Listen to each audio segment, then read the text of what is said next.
Welcome back. It's your man, God of Docs, back with another episode of The Audible. Hope everybody had a very good weekend. Very good weekend. I know that I did. Did some disconnecting, and feel better. Feel a little bit more at ease. A lot of my conscious, but hey, we back. This week we're gonna be focusing in on the AFC North, and if you've missed your team or if I haven't gotten to your team, hey, just check out the channel. Make sure you like, share, subscribe, all that good stuff. Let me give a shout out to those who made themselves known as the usual crew. How you doing, Miss Smurf? Dr. Nikki, how you doing, Miss Smurf? I actually started a Twitter. I am lost as hell. I thought I had a grasp on it. I've just been following people and reposting and stuff like that. But I did share a couple of my shows. I did figure out how to do that, so I did do that. All right, so you see the man on the screen, Deshaun Watson. We will be focusing in on the Cleveland Browns. Cleveland Browns coming off a very underwhelming season. It was to be expected. Deshaun Watson was suspended for the first major chunk of the season, pretty much 3/4 of the season. He was suspended off of them allegations with the ladies. I'm not going to get too much into it. The NFL has moved past it, so shall I. So the team didn't have a lot of success. They had Jacoby Brissett back there last year. He did a admirable job with the pieces that he had. But I think the team that we got rolling out this season could be a lot better than people have imagined. Like when I started looking at the roster, started really breaking down this division before I kind of set up the shows this week. I was like, man, this division is a lot closer than people think. Now, I do think, I'm just kind of get this out of the way, Cincinnati is the team to beat in this division. But I could make a case, and I could really could. I could make a case for all four of these teams in some form or fashion. Now, maybe not all of them getting into the playoffs, but I can make a case for each and every one of them getting into the playoffs. When you start to break down these rosters, start to look at how they're kind of built the talent that's on these teams. Cleveland is a team that is very talented. You're just not hearing about them because hey, it's Cleveland. I'm just gonna keep it a buck. But when you start breaking down each of these teams, they have their flaws. Even the Cincinnati Bengals, who I think is still the class of the division, but the margin of error is not as wide of a gap that people may think. When you really start breaking down these teams, really start breaking down these rosters, these teams match up well with Cincinnati. And, I'm not going to say I'm not going to pick against Cincinnati in this division. Spoiler alert, you don't have to wait until Friday to get that spoiler. I am picking Cincinnati to win the division, but I think this division is going to be a lot closer than people may think. Cincinnati's getting all the love, preseason love. Rightfully so. You have Joe Burrow, quarterback, best wide receiver group in the division, and, possibly in the NFL, argument can be made for that. But we'll kind of break that down. Get into a little bit of housekeeping. I'll be back same bat time, same bat channel tomorrow. Breaking down the team. Wednesday, I'm taking a little bit of a break. Got some work related stuff to go do. A couple of events I gotta attend and whatnot. But then we'll be back Thursday for sure. And then we'll be wrapping up the AFC North on Friday. I think Friday I have set for an earlier start time, which is cool with me. And then next week, we'll be wrapping up all the team previews, AFC West and NFC West. I'll flip a coin which one I'm going to be doing first. I'll figure that out. We will be breaking those down, and I think maybe Friday. We're going to kind of mix in a little bit of a freestyle Friday next Friday. And kind of do like a final wrap up. I've given you my picks. I've kind of made cases for some teams to be in the playoffs. Some teams I don't think is going to be in the playoffs. I think this NFL season is set. As usual, there's going to be some surprises. But yeah, we'll break that down next Friday. We get into our final preview. I'll be making my finalized picks for the division. I'll be making my picks for the Super Bowl. So I know people gonna hold me to it. Sometimes I pick six, sometimes they don't. But hey, let's kind of get into the meat and potatoes of the show. Talking about the Cleveland Browns today. Yeah, like I said, last season wasn't a lot to like. Wasn't a lot to like. Yeah, Deshaun Watson was suspended. Pretty much 3/4 of the season. The talent level just wasn't there to overcome that. Jacoby Brissett did a very good job. Did a very good job. I think. But it's Jacoby Brissett. He's a career backup for a reason. Very good backup, but he ain't Deshaun Watson. And when Deshaun Watson got in there, um, I didn't expect too much. The guy hasn't played in well over he hadn't played in well over a year and a half. Was gone final season in Houston, then got suspended in Cleveland. Um, wasn't really didn't really have time to kind of build rapport with the team, with the players, with the receivers in particular. I think this off season, the focus has really been in on him getting the time in with his teammates, shaking that rust off of him. Like I said, I expected as much. I didn't expect him to be the usual Deshaun Watson that we had seen before. You sit out for a year and a half, you're gonna look like that. You're gonna look like, I don't care how talented of a player you are in the game of football. You can't miss large chunks of time like that. And we're talking about basically 2 seasons worth of time that he missed, and think you're just going to walk out there and still be the same great player that you was before. I think Deshaun Watson's going to get closer back to his previous form when he was with Houston Texas this season than not. But we got to talk about it. We got to talk about it. And that's what we do with each and every team as we break them down. We always start with the most important position on the field, quarterback.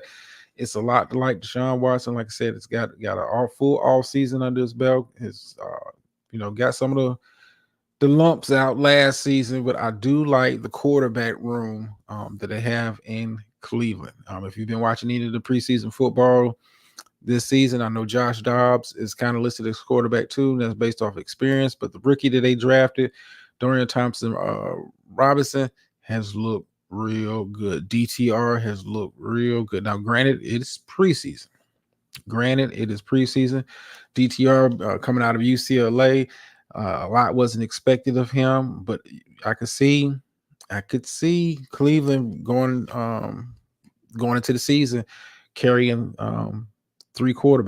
carrying three quarterbacks on the active roster. I don't think you put DTR on the practice squad, considering Deshaun Watson is still, we don't know what we're going to see. I think we're going to see a better product out there on the field. But he's had a couple of lumps, a couple of injuries, concerns, and nothing against Josh Dobbs, veteran quarterback, a very mobile quarterback. But something about DTR just screams back up right now. But I do see Cleveland carrying all three quarterbacks into the season. And when you look at the offense for the Cleveland Browns outside of the quarterback position, which, like I said, I like their quarterback room. I like the quarterback room. But when you look at the offense as a whole, they made improvements. They brought in players. Guys are going to get better. Some of these young guys they have. And when you're talking about the offense, I like to break it down when we're talking about trench play, offensive line, defensive line. When you really look, excuse me, when you really look at the offensive line for the Cleveland Browns, it is a lot to like. You're talking about one of the better offensive line, not just in this division, not just in this conference, but in the NFL. But outside of the quarterback room, what's not to love about having Nick Chubb, arguably the best running back? You can make an argument for him being the best running back in the NFL. Had another monster year last year. I expect him to have another monster year this year with the healthy and focused Deshaun Watson. That's going to allow some of those boxes to be a little bit light. It's going to allow those offenses to be a little bit light. And reason why those offenses, the defenses, the boxes, they're not going to be able to stuff the defensive box like that this upcoming season. Not because you have Nick Chubb. I think when you combine Deshaun Watson, and then when you look at the talent that they have at wide receiver position, still have Amari Cooper, still a very good number one, not as dominant as he was couple years ago, but it's still a quality number one receiver. You have Donovan Peoples-Jones. They did get Elijah Moore. Young wide receiver, coming over from the New York Jets. I don't know why the Jets moved off. I like what I saw last year from Elijah Moore, a good number 3 guy, good slot guy. They also drafted Cedric Tillman, who I like. who I really like. So you're talking about a very good, diverse wide receiver room for Deshaun Watson to be throwing the ball around to. And when we're talking about the wide receiver room, you have to talk about, very good tight end David Njoku. It is a lot to like with the Cleveland offense. Like I said, the offensive line is probably one of the better offensive lines in the NFL when we're talking about Joe Batoni, Jedrick Willis, Wyatt Teller, Jake Conklin, kind of a revolving door, but they did draft, did bring in DeJuan Jones, who I think be a very quality right tackle.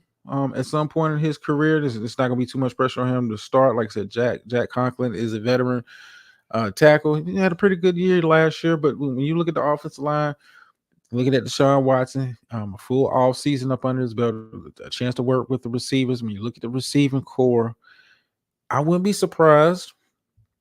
I kind of go out on a limb here. I wouldn't be surprised if this offense is possibly at the end of the year, you could be possibly looking at a top 10 offense. When you really break it down, a lot of things got to go right for them, but a lot of things got to go right for a lot of teams. Deshaun Watson, Nick Chubb, Amari Cooper, Donovan Peoples-Jones, Elijah Moore. That is a very, very potent offensive lineup to be really looking at. And what makes it even better is not just they have talent and skill positions, but you talking about having that good of an offensive line. Joe Batoni he ain't Zach Martin, who is go boys, the best guard in the NFL, but Joe Batoni is not that far behind.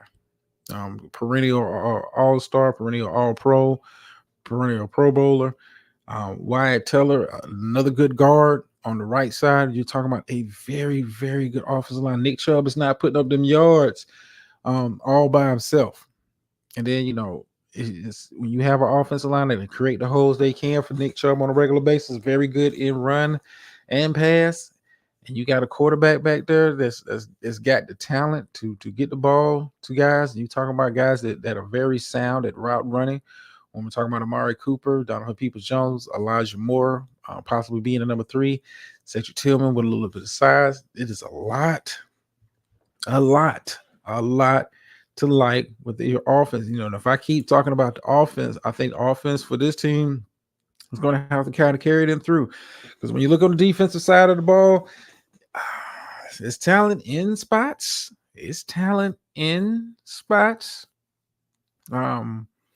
But guys are going to have to step up on that side of the ball because some of the positions are a little questionable, a little bit lackluster. When we're talking about the Cleveland Browns defense, it begins and ends with Myles Jarrett, who is arguably the best defensive end in football. And I'm a big Michael Parsons fan, of course. Cowboys, of course. I'm a big Bosa fan. I'm big on a couple of other guys, but I don't think any defensive end has the combination of size and speed, and is as good as he is in run defense. Even he's a monster of a pass rusher. I mean, I would love to have Myles Garrett on my team. Would love to have him. I mean, that you talking about a cornerstone piece. Now the questions when we're talking about like the defense begins and ends with him, the defensive line, it's kind of questionable. We're going to see what this team kind of looks like. They did bring in Dalvin Tomlinson, did draft Ika, brought in Maurice Hurst, who I like coming out of Michigan when he was before he was drafted. I'm not sure where the other pass rush help has come from. That's the reason why Myles Garrett is typically getting double teamed on a very consistent basis because they're just not able to generate pass rush from a lot of other positions. The team did move on from Jadeveon Clowney last year, who was a proven pass rusher, but I'm just gonna be honest with you. I think Clowney's been getting by with the name alone. He's been getting by with the name alone. That's probably why he's moved around as much. He can be a highlight machine at times, but it's just a reason why teams haven't put long-term money into him. But yeah, the defensive line, I like bringing in Tomlinson. I like Ika, who they drafted. I like Maurice Hurst. He's kind of a tweener. Can play a little bit of defensive tackle. Can play a little bit of defensive end. When he's right, he's a pretty decent pass rusher. Um, but I'm curious to see, are they going to be able to generate pressure with the front four? Because when you look at the linebacker core, I mean, some pieces to like. I like Anthony Walker Jr. I like Taki, a linebacker. I like Owasu or Koromoa. Outside of that, I mean, you got some pretty decent backups, but these guys, outside of uh, Koromoa, these guys are not really pass rushers. These guys are more coverage type linebackers. They do have some speed. I mean, they're not bad, but these guys are not going to put the fear of defense into anybody. So, I mean, you could be looking at upgrades at some point this season. Maybe as the preseason kind of wraps up, maybe kind of finding another guy that's more of a pass rusher type linebacker to kind of add to that rotation. I think they're going to need some help as far as the pass rush. Like Myles Garrett is a monster, but he can't do it by himself. What helps this defense, like I said, they're kind of weak to me at the linebacker position. Outside of Garrett, the defensive line is okay. I mean, some pieces to love, but they got to get out there and perform. When you look at the secondary, I think the secondary is going to play a major role in making this team be successful. Now, Denzel Ward is one of the best when he's right. One of the best cover corners in the NFL. I do like Greg Newsome. Also, part of that, Martin Emerson is a pretty good corner. Who they brought in. They did bring in Juan Thornhill to free agency. Grant Delpit, I liked him when he was at LSU. Hasn't done too much of anything on the NFL level. Very physically gifted safety, but really hasn't done much as far as like translating that talent into actual making plays. I mean, he's pretty good, but he's not not a Derwin James, but who is. But I like them bringing in Juan Thornhill, a veteran type safety, and on that back end, combined with Denzel Ward and that talented cornerback room. You could be looking at now. I told you I got Cleveland as being one of the top 10 offenses when you really look at them on paper. Yeah, don't hold me to it. This is not one of my picks, but it's my gut feeling. I think Cleveland has one of the top 10 offenses, and you could be looking at maybe a middle of the pack defense. Now the question is going to be, is the offense going to have to carry the load for the entire season, or will they be able to? I think they'll be able to carry along for a significant part of the season. But I do see the defense kind of failing this team at some point this season, sabotaging them. Now I do have Cleveland finishing with a winning record. I do have them finishing with a winning record. Miss Murphy said, I don't think this is Cleveland's year as usual. No, I don't think Cleveland is making a deep run. I think if you keep Deshaun Watson, if he continues on the trajectory his career was on before the suspension and all that other stuff, I mean, you're talking about with Deshaun when he was right, was in the conversation for best quarterback in the NFL. And that conversation would include Patrick Mahomes. Deshaun was in that conversation for best quarterback in the NFL. Let's not forget that. He was in that conversation for best quarterback. Hopefully he gets his career back on track and gets back focused. When you have arguably the best running back behind you, that's going to open up some of those passing lanes. I like the route running over Amari Cooper and Elijah Moore and Donovan Peoples-Jones. I like the route running, not necessarily take the top off burners, this, running go routes, and deep fades. They're not that type of receiver. But they're respectable enough in the short to medium range game. And Deshaun has the arm talent to put the ball in a lot of tight spot. I like when I'm looking at the offense, and the biggest reason why I'm kind of real high on the offense, like I said, it ain't the quarterback, it ain't the running back, it ain't the receivers, and they're talented at the position. They have one of the better offensive lines when healthy. They have one of the better offensive lines when healthy, and I think that when we're talking about making a run for the playoffs, Going deep into the playoffs, you got to have good trench play. You got to have good trench play on the offensive side and on the defensive side. Defensive side, like I said, outside of Garrett on that front four, I mean, it's guys who got a little NFL reputations, but not necessarily the greatest track record. Um, not the greatest track record as far as pass rush. I do think they're going to have to be a little bit creative with the blitzing. I do see Thornhill and Delpit being used on occasion for safety blitzes. I mean, Delpit more, especially Thornhill, a very physically talented safety. But I think he needs to kind of stay on the back end, let Delpit kind of roam, be kind of like a sub linebacker in some of those packages that they run. They do have some speed at the linebacker position. That's just guys are just not necessarily pass rushers. I think Myles Garrett is going to need some help. They've been trying to find him help since they drafted him. Part of the reason why they brought in Jadeveon Clowney last year. Maybe they find a guy. Maybe one of these guys steps up and provides that pass rush capability alongside Garrett the way they don't have to. They don't have to send blitzes because I think if this team turns into a blitzing team, I mean, I like the secondary, but outside of Denzel Ward and Thornhill, you can have plays can be had on that secondary. Plays can be had on that secondary, and when you're blitzing, you're hoping because so much attention is going to be paid to Myles Garrett. It's kind of like hey. He's going to get his, but you can't let everybody else get theirs, type of thing. I think Garrett, clearly the best defensive end in football, falls into that kind of category of pass rusher where we're talking about your Michael Parsons, the J.J. Watts, T.J. Watt, the Bosa brothers. Falls into that category of guys. Hey, you're just going to have to live with them getting theirs. You can't let everybody else eat at the same time. Can't let everybody eat at the same time. So going into this season, I really was looking at the AFC North. I can make an argument. Of course, I got Cincinnati winning the division. No surprise there. But you can make an argument. You can make an argument for each of the other three teams in this division making the playoffs.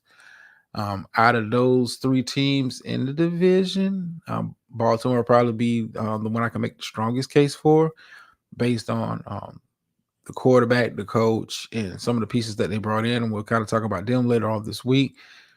But if you're not paying attention to Cleveland, you think Cleveland's going to go out there and be a 5 to 6 win team, you're crazy. You crazy. You crazy. I'm surprised they're not getting as much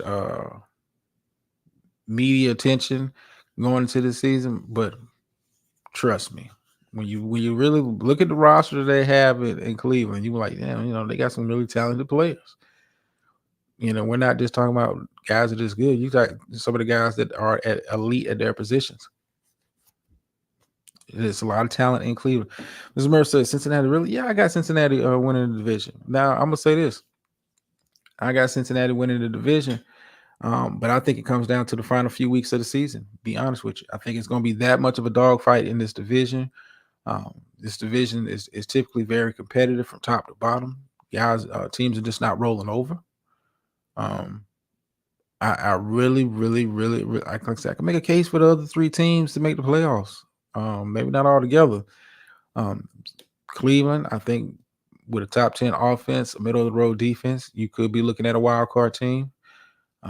We'll kind of talk about the Pittsburgh Steelers, and if you was follow me on the other show, I was real high on my dark horse teams last year were the Pittsburgh Steelers and the Detroit Lions. I see Detroit winning the division. I'm not going to go as far as say Pittsburgh is in that category, but I think Pittsburgh is going to be a much improved team when you really kind of look at the roster, the maturation of some of those young players. You're going to be surprised by Cleveland. That's going to be not Cleveland, but Pittsburgh. And I think Baltimore, any team that has Lamar Jackson happy at the quarterback position is going to do very well. All right, so you got Baltimore or Pittsburgh. You can make the argument. I wouldn't say Pittsburgh for the division. I'm not going to say that. But I can see Pittsburgh being maybe a playoff team. I might be, you might have a stronger argument with Baltimore winning the division. And we'll talk about Cincinnati later on in this week. Joe Burrow has been kind of nicked up. Have the additions they made to the offensive line put them in a better position to get over the hump, or will they, fall once again if they get to the playoffs? But we'll kind of talk about that later on in the week. As always, like, share, subscribe. Like I said, if you think I missed your team or haven't got to your team, hey, if you're not sure, go check out the channel. You know, and leave me a comment or whatever. You like it, you don't like it, thumbs up, thumbs down, and all that good stuff. It's Murph. I'm gonna get working on that Twitter stuff. I'm trying to figure it out. I'm trying to figure it out because I just wanted this exclusively for the show. I'm learning how to use it in that capacity. Um, I'm trying to slowly network, but I'm just kind of lost in the sauce with it right now. I ain't gonna lie to you. I ain't gonna lie to you. I'm kind of lost in the sauce with it. I'm thinking like, what is going on with this? Let me kind of get up out of here. Yeah, we'll be back same bad time tomorrow. Like I said, Wednesday will be a break. Thursday will be regular time, and then Friday we'll be doing a little bit earlier of a show. As always, then hit you off with the phrase pays over here. Sometimes you win, sometimes you lose, but every time you learn. And I'm out.